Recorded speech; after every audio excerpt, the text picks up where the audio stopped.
Breaking news Jagtial జిల్లా ధర్మపురి మండలంలో కత్తిపోట్లు కలకలం రేపాయి. రాయపట్నంలో మాజీ సర్పంచ్ కోసరి సత్తయ్య అతని కొడుకుపై ఓ వ్యక్తి కత్తితో దాడి చేశారు. లెక్కల శ్రీనివాస్ అనే వ్యక్తి కత్తితో దాడికి తెగబడ్డాడు. కోసరి సత్తయ్య పరిస్థితి విషమం. దాడి చేసిన వ్యక్తి రాకేష్ గుడిపేట్ 13వ బెటాలియన్లో కానిస్టేబుల్ గా ఉద్యోగం చేస్తున్నారు.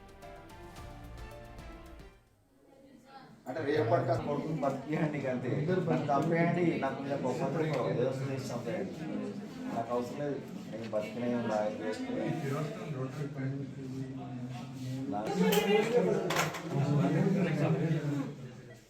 రైట్. జగిత్యాల జిల్లా ధర్మపురి మండలంలో కత్తిపోట్లు కలకలం రేపుతున్నాయి.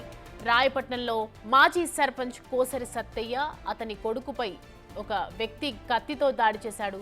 లెక్కల శ్రీనివాస్ అనే వ్యక్తి కత్తితో దాడికి తెగబడినట్లుగా తెలుస్తుంది. అయితే కోసరి సత్తయ్య పరిస్థితి విషమంగా ఉంది. దాడి చేసిన వ్యక్తి రాకేష్ గుడిపేట్ 13వ బెటాలియన్లో కానిస్టేబుల్ గా ఉద్యోగం చేస్తున్నారు.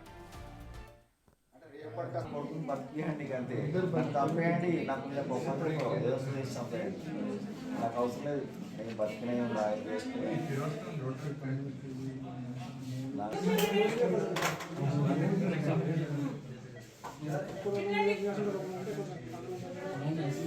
చిన్న